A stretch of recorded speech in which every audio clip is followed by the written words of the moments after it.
18-year-olds with GTRs living in Hawaii, flying first class everywhere. It was insane. How much was it? Like 100K a day profit.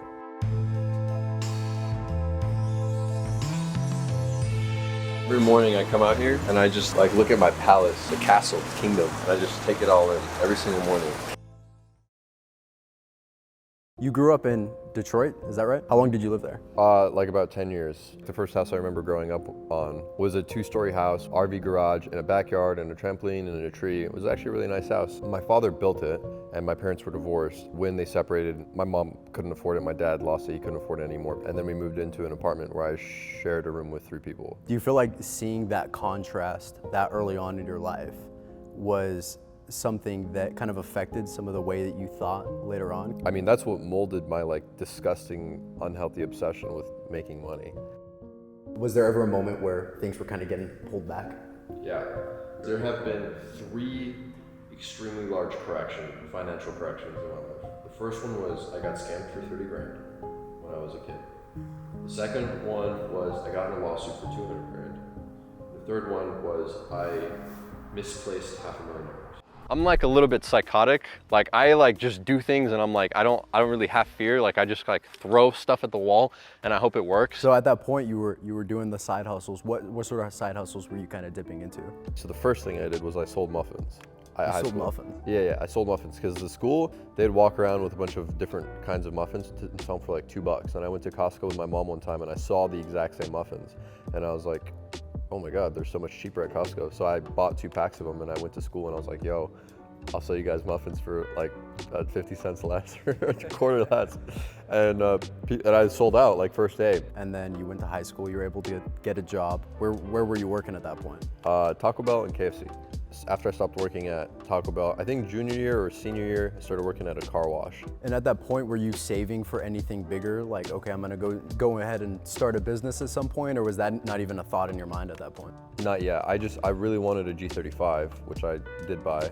And I took it to high school. And then people kind of already knew like I was making good money. So like, they're like, Sebb kind of makes good money at a car wash compared to them, right. Which was funny looking back.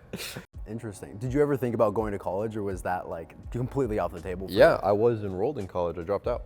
Oh, you went to college? Yeah, that was the plan. And as I started going to college and like enrolling and doing all the FAFSA stuff, I realized how bad I am at school, or like how much I don't want to do this. Yeah. And I started looking up money stuff on the internet, those money videos, and I found Graham Stephan. Yeah, I saw his videos talking about how he was a real estate agent and how they make like 20, 30K a commission. That's when I learned what passive income was, and I was like, oh, okay, like I want that. Like that's what I want to do. So I told my mom that I was like, hey, I'm not gonna go to college. I'm gonna try real estate for 1 year. Yeah. And she's like, I don't think you should. Right. So I was like, you can't force me to do something that I'm paying for. So it's like, right. I'm gonna do this. So I texted my counselor and I was like, hey, take me out. Did you ever go through the process of like starting to try to figure out how to become a real estate agent and actually sell some houses, or? Yeah, I was licensed, worked my way into a brokerage, and I actually got this lady to mentor me. And she took me to her brokerage, had me meet like the owner of the brokerage firm, but I had already started dropshipping like months ago. Okay. While this was happening, I have a specific memory. I was in a real estate class and I had my Apple Watch out actually, and I just kept on getting notifications from dropshipping, like sale, sale, sale, sale, sale. And I was like looking around, I was already doing good, and it's like, I think I already made like whatever, like $800, and it was like 10 in the morning. And I was looking at all these people and I'm like, nobody here is making this kind of money. Yeah. And I'm the youngest person in this room. I need to get out of here. Like, this is not where I need to be. So how did you find dropshipping? While I was getting my real estate license, a fresh rewind a couple months, I was like, how do I make money in the meantime when I'm not selling a house? And I literally went on the internet and searched up how to make money online. The first person I ever found was Dan DeSilva. So I saw some of his videos and I was like, dropshipping. And then he talks about how he makes a stores and he runs ads on Instagram and Facebook. I tried like his general store approach, completely failed on 2 stores. And then I found Thaddeus Strickland. Yep. And Thaddeus promoted the idea of like niche stores. And then I did that, and then that store, that first niche store that I built was good, like 35K. What made you continue to do dropshipping even though the first couple of times it didn't work out? Did you ever doubt it and say, okay, maybe this isn't for me, or was it just like, nah, this has to work? There was multiple times where I almost gave up. If you're a complete beginner and you've never made a sale, your belief system is probably like, this is not real. Like Right. Sebastian is a capper. Like none of these kids make money. There isn't 18-year-olds with GTRs living in Hawaii, flying first class everywhere. Luckily for me, when I had that first niche store, I did what people told me to do in their videos, and I went and I promoted it on Instagram and stuff, and I made a few sales. Luckily, I didn't make 0 sales, because that probably would have been first sale detrimental. was like? Yeah, I heard a cha-ching, and I was like, what the F was that? And I looked at my phone, and I was like, what? It's happening. I was like, someone bought something? It's like, what? Why? What was doing well with dropshipping looking like at that point? Was it like $500 a day, $1,000 a day? Was it $100,000 a month? No, it wasn't that much that soon. Well, with dropshipping was between $500 and $1,000 a day at the time. Towards the end of it, there was some like $2,000 to $3,000 days that I was having. And then around the holidays, it was more as well, where I could get like a few $1,000s a day per day.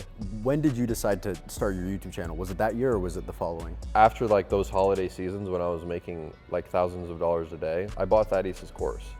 And I noticed the price of it. I noticed how many people were in the Facebook group, and I did the math. It was like 100 grand. And I was like, maybe I can sell something myself, because I was making money with it. Right. And I was like, people want to know how to do this. If you go look at old videos of Alex Becker, you'll still see my comments. Really? Yeah. Wow. Hey, I just posted a video on my channel. Like, come check it out. Yeah. Yeah. It was like a little bit after all of that. I was still very young. What happened when you were like 19, 20? 1920 was a very, very, very depressing time of my life. I was partying a lot, and I was around some not good people, and I was very out of shape. I was very unhealthy. Smoke weed and get insanely high and play video games and watch movies. Yeah, I looked in the mirror and I was like, I don't like who you are, like physically, mentally, I don't like that, like just nothing. So I was like, okay, need to change. I had to go back on the warrior's journey or whatever, like fix it up. First thing is you have to start going to the gym and get control of that. So get yourself in the gym, stop eating bad food, eat healthy. I took a break from YouTube as well. That's when I like cleansed my whole life. That's right. I forgot you took the break from YouTube. Yeah. You were off for like a year or something. Yeah, like right? 9 months. Do you feel like that was necessary for you to go through in order to become the man that you are today? Yeah. Absolutely. You need all the pain. All the pain is worth it. Looking back at it, I loved everything about it. I would not take anything away. The pain gives you a nuanced lens to look through life. That nuance is what gives me wisdom. I know what it's like to be extremely sad and depressed. I also know what it's like to be the complete opposite, which is extreme euphoria, making $100,000 a day profit, having the most beautiful girlfriend in the world. Like, I have seen both sides, and it's like I've seen everything in between as well. And yeah, it definitely makes me who I am today. Do you have a lot of confidence knowing that if you ever did get back to that situation, do you feel like you could get out of that more quickly now that you've gone through it? Yeah, and it's okay if it happens. Like, naturally in life, there's ups and lows. And right now, I'm not on an up. When Danny Miranda interviewed me, I was the highest I've ever been. Now I am not there anymore. Why when were I you was the highest? Yeah. Because that's when I was making more money than ever. Like, it was insane. How much was it? A lot, like 100K a day profit. And then now we're back down, like we're not there anymore, which is fine, but that's just on a general uptrend. That's how life goes, you know? So how much has this costed you so far? Probably like 300K so far. I have a budget of 1.3 million. So the drywall will be done, and then once the drywall's done, all the doors are in, all the windows, everything's insulated, AC, electric, outlets, all of that's done. You basically have a shell of a home. You have a home with like no characteristics at all. Then you come in, you do cabinets, you do tiles, you do floors, and then all the exterior designs of the lights, all the vanity lights, the fans, paint, and then you're done. How much longer do you think? 4 to 5 months? January, February, March to April next year. Now that you've kind of gone through the entrepreneurial journey for the last 4 or 5 years, what does the next 5 look like for you? So what I'm gonna do is I'm going to build out more simple business. I'm gonna hire people and work with people, give them equity, and have them build businesses while I focus growing my YouTube channel. My YouTube channel has gotten so big to this point now that pretty much no business I start now can, if I do YouTube well, outpace YouTube. So I need to focus on this. This is the most smart and efficient thing for me to do. Blow up, push all those helpful products to those people, get people to start making a ton of money, make a ton of money for the next 2 years. So I want to have like $5 to $7 million cash while I slowly start to DCA into cryptos, stocks, bonds, everything, and real estate. So in the next year and a half, I want to buy a few acres of commercial, and I want to build like a $4 or $5 million commercial property. Like build it for 2 years, rent it out, sell it as a business in like 2026 or 2027, and then live in my house while doing all this. Not only is this possible at a young age, but anyone can get into this. Anyone can do this. All you need is just some good people, some good connections, and the right amount of capital, and you can also get into this. There's always kind of these seasons that you go through as an entrepreneur. What season do you think that you're currently in? What season do you think that you're heading into? I have a lot of resources right now. So right now I need to be patient, and I need to be vigilant. Like I need to just pay attention to what's going on in the world, because we're in an incredible opportunity. We're in an incredible time in history where if you play your cards right, you can make some serious life-changing wealth. The vast majority of stocks have decreased anywhere from 15 to 80% due to an increase in interest rates. So my job is, I've actually completely stepped out of my company. My house is completely outsourced and everything. And right now I'm just focusing on what is gonna happen, like preparing myself for that. Now your health's in order, you have a Urus, an R8, you're building your dream house. It feels like everything's kind of pointing in the right direction. We've talked about who Sebastian was. Who is Sebastian now? Dude, he's just a guy that has been on a self-improvement journey for the last 6 years, and put himself through some pretty crazy stuff, and he just wants to share that experience, and he wants everybody else to go through that experience. I want everyone to feel what I'm feeling, because it's insane, it's incredible. Even the pain is amazing. Like it's all part of the life. It's part of the human experience.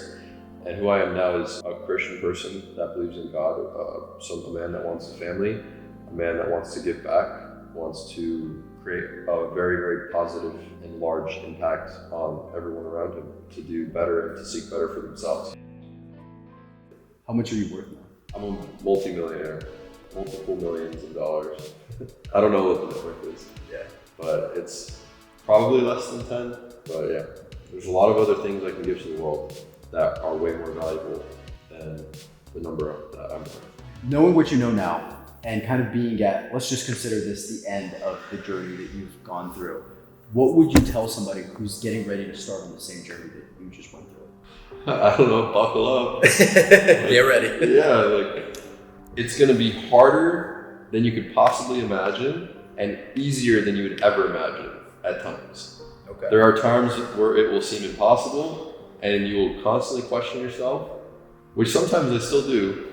And there will be times when you are like on top of the world, and it's a crazy journey. It's a crazy ride, but it's incredible.